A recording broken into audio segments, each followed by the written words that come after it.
everyone. Welcome to the Aquarian Mind podcast. Today's podcast, episode number 255. I'm your host, Jamel Crothers.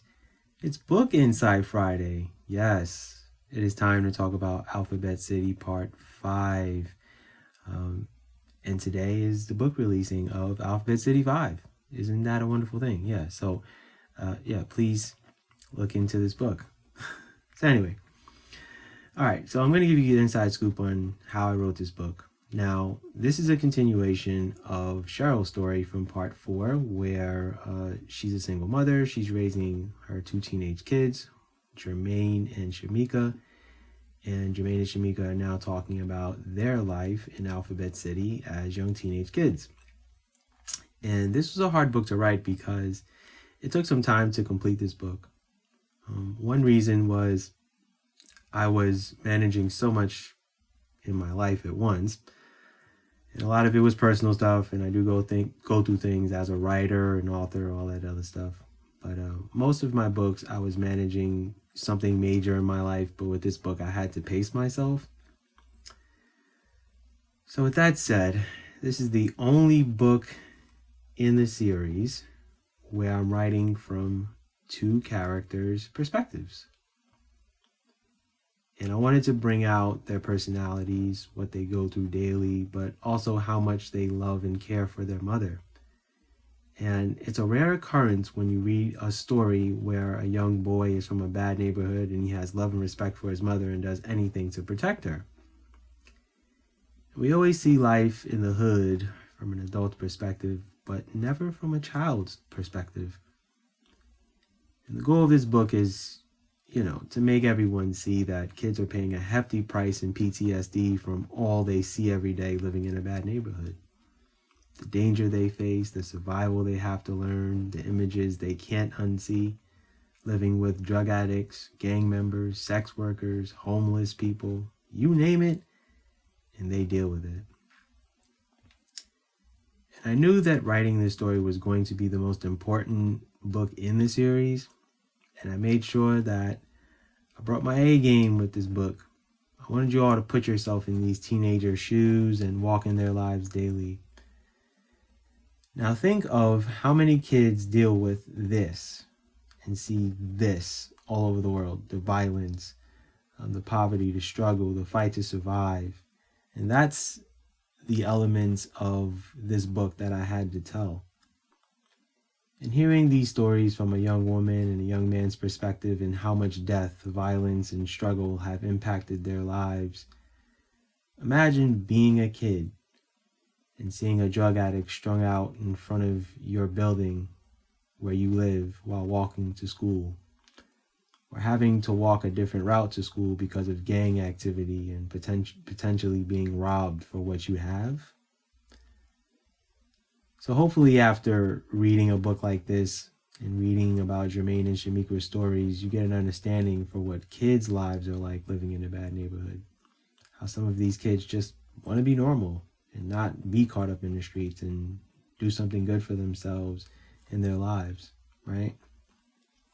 Think about how many kids can't go to the playground and play without the danger of having to duck from gang life and bullets flying all over the place. And you learn about what that's like in part 1 in LJ's story and how he lost his friend while playing in the park, right? Because this is reality, and this is life, and this is what happens, right? And this was not an easy book for me to write, but I've seen plenty in my life, being from New York City. I've seen the good, bad, and ugly with so many kids and heard the stories of mental health counselors who treat these young kids.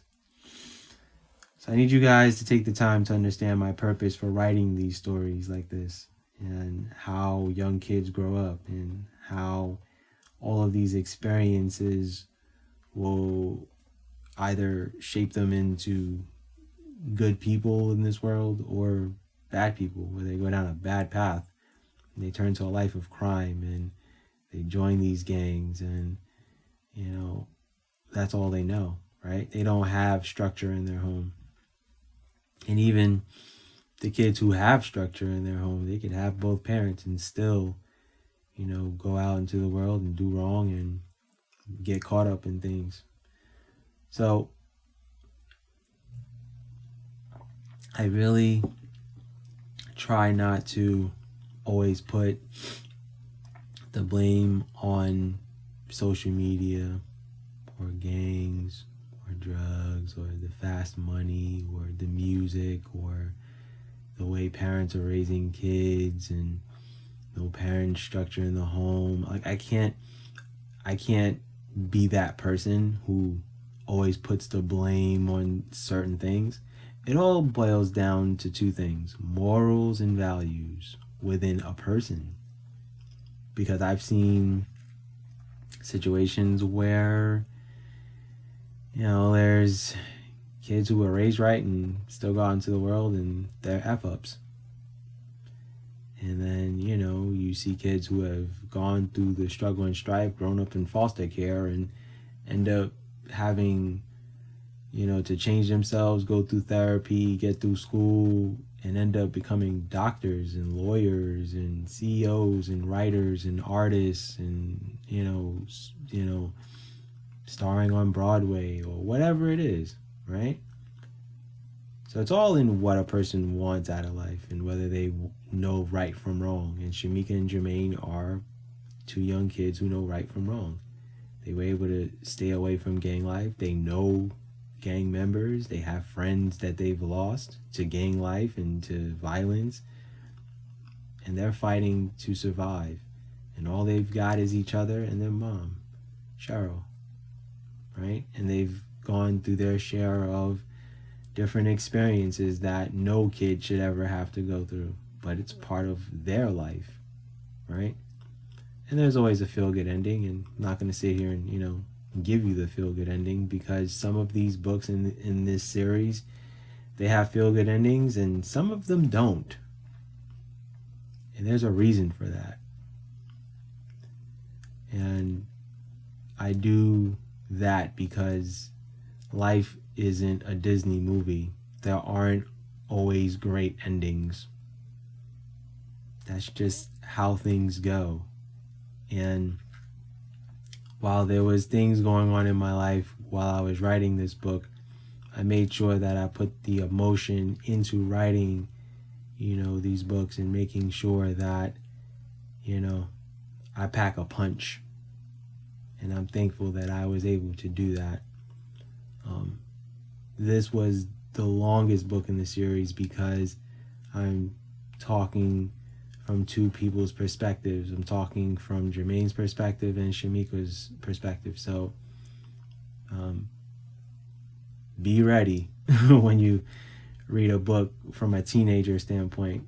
So for me, I'm definitely thankful that I'm versatile in being able to write from a young kid's teenager's perspective. I'm also able to write it from an older person's perspective, where you'll meet Miss Evelyn Bates later on in the year in the book series. I write books from a middle-aged person's perspective, and Tiffany, Cheryl, things like that. So I'm able to, juggle a lot of, different feelings, emotions, and characteristics of certain people.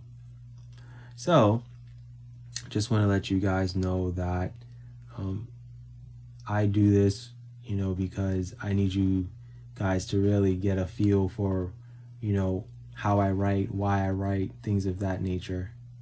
And that's just how I am. I just want you guys to really know, what goes into this. The brainstorming sessions, those are so imperative and so important. The chapter layouts I always do. Once I have a name of a chapter, sometimes I'll write a little bit of a note of what I want to delve into in the chapter, but sometimes based off of what I write as a chapter name, I can go into it and just fully go. I can just boom, snap my finger, put on the right music, get into a zone, and just go. And I can write about a page or two at a time, take a pause, think, okay, how do I want to progress with this? How do I want to emote this? And then that's, how I continue with it. And when you are writing a book like this, and you're writing two different characters, one is, a young man's perspective, and then another one is a young woman's perspective. Yeah, there's a lot that goes into it. So just hope you guys enjoyed listening to this. The book is available pretty much everywhere except, yes, Amazon. And I plan on keeping it that way for the foreseeable future. Paperbacks will be available on thebookpatch.com. So I leave the links pretty much in the description for my books. And you guys can check out everything on my website. There's clickable links. It takes you directly to where you want to, get your books. And for the foreseeable future, I most likely will not have audiobooks for Alphabet City, not anytime soon, because I have a lot going on.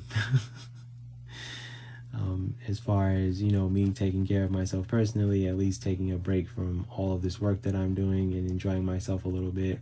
But also doing this podcast, I'm getting ready to start writing again for the summer to prepare for, next year. I'm always thinking ahead, so just know that. So with that said, that's my podcast for today. The aquariummindpodcast.com is where you can find me. aquariummindwrites.com, you can also find me there. And I'm on every major podcast platform you can think of. So feel free to subscribe, share, drop comments, leave voice messages on my website. Do what you feel. Do what makes you happy. Have a good weekend, everyone, and go accomplish your goals.